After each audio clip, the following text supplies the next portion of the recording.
Think about this, right? You were born with the ability to feel every single emotion that came through you. And that expression of emotion, that was a survival mechanism within you in order to not die. Imagine a baby who couldn't express all of that energy that's coming through it. All of that emotion just needs to be, That's how traumatizing birth is and childhood. You think how scary it is. We're just constantly being spooked. We're constantly being triggered by so many emotions. And the only way we can survive is to let it pass through us through expression. That's it. That's really all we're doing. We're just expressing all these different emotions. And because of that, kids can be deeply sad and really scared.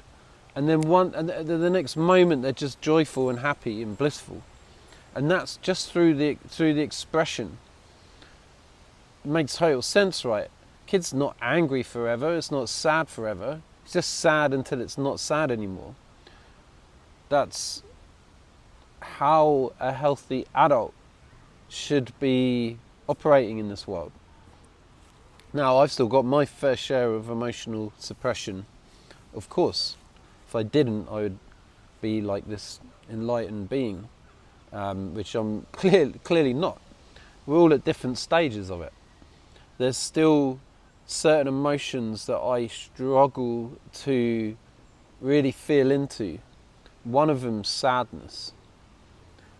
Like, I don't know if I've allowed myself to feel sad yet as an adult. I see some people can go into it very, very easily. My ex-girlfriend was masterful at being sad. And yeah, to not try and fix that sadness in her was quite a challenge at the beginning, because I wanted her not to be sad. Her sadness was making me uncomfortable. So every emotion that we're not comfortable with in ourselves, we're not going to be comfortable with it in others. Obviously, that kind of makes sense, right? And then now what we're going to do is we're going to try and we don't want to feel the discomfort in us that comes up when we see other people in certain emotional states. So in order to not feel this, we either have to move away from the person, we might try and manipulate and control them to not feel certain emotions, try and fix them, be the fixer, the rescuer. That's a real common one for people. Try and rescue other people, fix other people. That was a big one for me, I had to let go of. When you can stop trying to fix other people, you can hold space for other people. Holding space is just being a present, grounded person who other people can feel safe talking about things and feeling certain things without the other person saying you should be different, because that just communicates unacceptance. Yeah, it's a real common thing. I still catch myself trying to fix people now. And whenever I do it, I don't feel good about myself.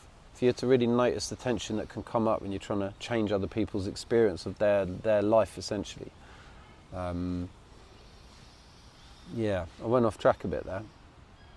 So, bringing it back, we were able to express every single emotion that came through us, and then in order to fit into society and to get the approval of parents and teachers and friends and just everyone in society that we needed and wanted approval from, we had to hold down certain emotions and allow certain emotions to be expressed. And that started forming our character and who we are, our personality.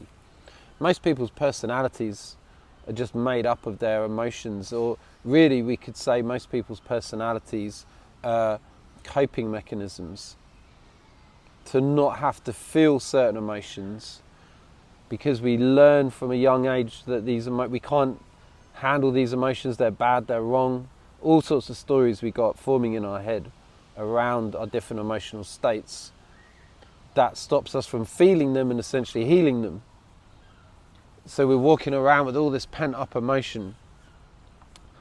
For example, if someone's mostly angry, that's a coping mechanism, because the anger is a fight against the world. An anger communicates to the person who's feeling it that they're under threat. Now, if they're genuinely under threat, then the anger's very valid. I mean, it's valid anyway, but, you know, if someone's angry at just the world or other people and things people say and people who are different than them, that's because that is a threat to them.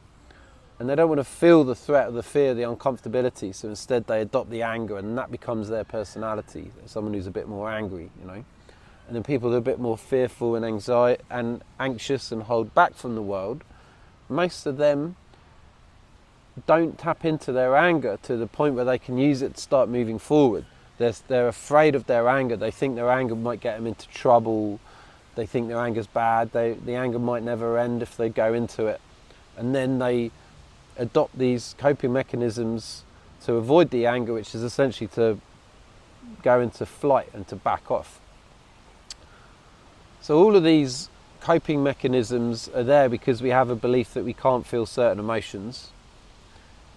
Once this is like a lifelong practice process, or many lifelong practices if you look at it in that way. So we want to just accept where we're at currently, and if you're interested in this path of tapping into certain emotions that maybe you've been hiding from, then having an intention to do that will start putting things in place for you to start feeling certain emotions. So I haven't actually done that with my sadness yet. So that's an area in my life that I'd like to learn to tap into. Even I've tapped into grief, but to me grief seems very different to sadness. Like, I've been quite fortunate because of this work that I've been able to tap into a lot of grief, and I've cried a lot. And that's something I was never able to do for such a long period of time. I just had all these stories, so I could feel when any grief came up. And I'm not talking about being a bit teary-eyed, I'm like full on body convulsing crying. The thoughts that said, don't go there, or whatever it is they said, that essentially whatever the thought is, we're now up here, right? Because it's a thought. The thoughts seem to exist up here. So if we go into an emotion and then there's a thought, boom, our energy's up here. This is a way in which we avoid emotions, is to think. So, instead of a child or a baby won't be up in the head thinking about this emotion. It will just be in its body expressing it. So this is why embodiment's so important, because it allows us to tap into our body. And nervous system regulation is so important, because we want to ideally we want to be regulated and calm when the emotions come, so they can pass through us. But if we get stressed, and it can put us in our head and we just start avoiding the emotions. So really a child's main need is to survive, to not die, and emotional expression is a big part of not dying for a baby. Now we're adults and we've adopted all these coping mechanisms. We've clamped down over certain emotions we don't want to feel. It's causing us distress. It's causing us disease, which is dis-ease, disease. And now there's a huge industry ready to profit on the world being ill. The food that gets pumped out certainly having a big effect on this stress, for sure. The food that gets pumped out that is not good for us, which most of it isn't good for us. I mean, once you start trying to eat healthy, but avoiding chemicals and fertilizers and all of that, doesn't leave you a lot of options. And we wouldn't need that high sugar, high carb diet all the time if we were fully expressive of our emotions, because our hearts would be open, we would feel love for ourselves, and we wouldn't want to damage ourselves. We wouldn't want to cause harm to ourselves through the food that's causing us so much harm. We just wouldn't want to do it. It's crazy. Why would you? If your heart was open and you're feeling love, when you go and like scroll on your phone or eat a really, eat a McDonald's, I mean, you wouldn't. I don't think it's possible to be feeling really good and then want to go and eat at McDonald's. Maybe it is. I'm sure it probably is. But I still think that urge to go eat at McDonald's, it comes from an unhealthy place. And we need rising up. It's a kind of a stimulation by eating a McDonald's. So we go and do it in order to like try and feel better. In the same way we go for our phone, right? You know that when you're stressed, you're more likely to scroll on your phone. It makes sense. It's the same. Seems to be the same with food as well. So, yeah, tapping into your emotions, and that doesn't mean you got to be crying all the time. You don't even need to cry at all. But learning to like raise your voice a little bit, that's an expression. You think, I couldn't do these videos till not quite recently, and I didn't have that ability to express myself in the way that I'm doing. Even now, I still go up into my head and worry if what I'm saying is making any sense. Is anyone following this? I kind of am, but I don't know if other people will. Yeah, being expressive in front of other people, in groups, getting on stage, dancing is a big one.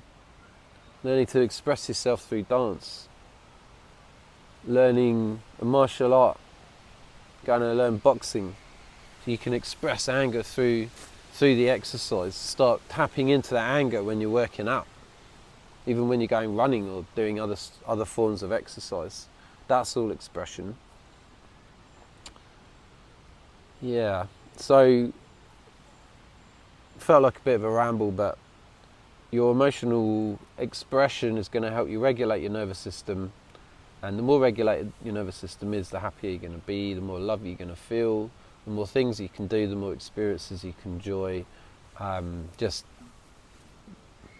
minimises your chances of looking back at life and thinking about the things that you never did because you're afraid, and that fear just came from an unregulated nervous system. So learning to spend time. This morning I spent about half an hour just feeling my body, just relaxing my body as much as I could. You can even just do it now. Relax the belly, breathe down into the belly. Your belly breaths expand your lungs, it pulls the diaphragm down. Your lungs get more oxygen, calms you down more. Start feeling your legs, feeling your feet against the ground. Just breathing a little bit slower. And when you can spend time just doing nothing, no phone, no book, no music, nothing, just you. Most people can't do this because of all the noise that comes up. But if every day, even if you start with a minute, just breathing slowly, feeling into your body and just calming yourself down. I don't know what's going on there.